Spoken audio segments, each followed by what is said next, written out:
Hey, it's Natasha. I'm here at Brawer Guitars, and I'm meeting up with Gary Brawer to have my guitar set up.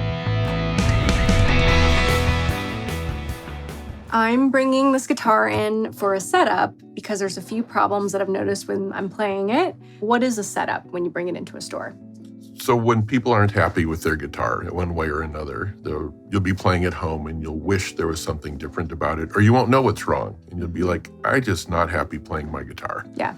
And then you'll bring it into someone like myself, and I would look at it and just look at the different aspects of it and see if I see anything out.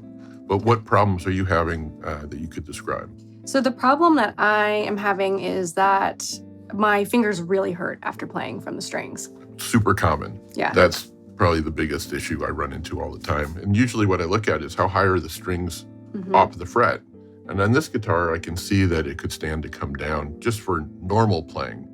And everyone has their own feel they want out of the guitar, but this is pretty high even for an average player. People refer to action, the action being high or the action being low. Action's sort of an all-encompassing term that kind of describes how your guitar plays and feels. And every factory has a specification for string height, neck relief, nut height, and a lot of times we can just start from scratch and make a guitar factory setup. Okay. And it's not a bad thing to do. Yeah. But we take it a step further, and I like to find out more about how you play. Since you play light and you're writing songs, you're not pounding on it, we can make the string height lower or the action lower. And so when a person comes in, these are the questions that you'd want to ask them and try to get a sense of the problems, but also how it feels, right? One important thing we start off is string gauge, because if you have a string gauge that's way too heavy for what you want the guitar to play or feel like, we'll just talk about it. We'll go, okay, maybe lighter strings will get you more in the direction you want to go. Or if you're heavy-handed, heavier strings. So start with the strings, and then we look at how the guitar is actually adjusted, all the different things on it that make up the action. And would take, like this is a truss rod wrench. So we take the truss rod cover off, and we adjust your truss rod. And a lot of people like this method. If you fret the first fret, and somewhere around the 15th, you could look at the gap between the fret and the string, and you can see what kind of bow you have in your neck. If there's a big bow, there'll be a big gap. If your neck is straight, there'll be almost no gap. And we're going for no gap. We're going for very, very small. And if you're at home trying to figure out how to adjust your truss rod, it's an easy way to do it. I usually start off with the truss rod adjustment, and then I'll go to the bridge, and I'll lower it. Just keep lowering it until it buzzes up here. And when it buzzes, then I know I've gone too far, so I'll bring it back up a little bit. The truss rod will control the buzz down here. So I can almost condense a setup into these 3 little steps. Is you tighten the truss rod until it buzzes, and then loosen it. Lower the bridge until it buzzes, and then raise it up a little bit. And then the height of the string above the first fret is really important, because that'll determine how hard you're playing these chords here, how hard it is to push down the string. There's a term we call lap wob, as low as possible without buzzing.